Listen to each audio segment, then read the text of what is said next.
Live from the world's capital markets, here are the latest financial headlines brought to you by News Factory. Hello and welcome to Wednesday's financial news. Stay with us for more market headlines. The last session saw the dollar fall 0.7% against the yen. The RSI is giving a positive signal. The Bitcoin-dollar pair exploded 1.9% in the last session. The ultimate oscillator is giving a negative signal. The gold-dollar pair skyrocketed 1.7% in the last session. The stochastic indicator is giving a positive signal, which matches our overall technical analysis.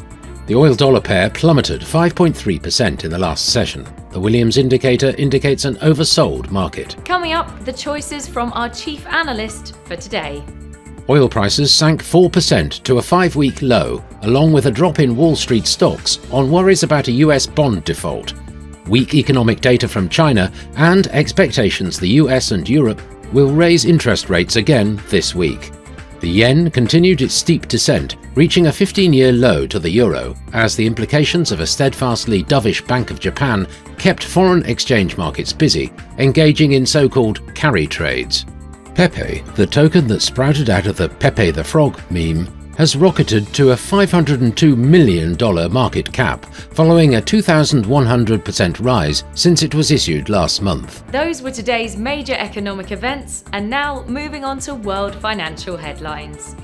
The US ADP employment change will be released at 12:15 GMT, the US ISM Services PMI at 1400 hours GMT, the US Fed interest rate decision at 1800 hours GMT.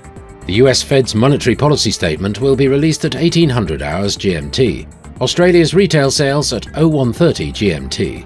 The US initial jobless claims at 1230 GMT. We hope that you've enjoyed Wednesday's market outlook. On behalf of all of us here, we wish you a productive trading day. Be sure to join us tomorrow morning for the latest news and events from the financial markets.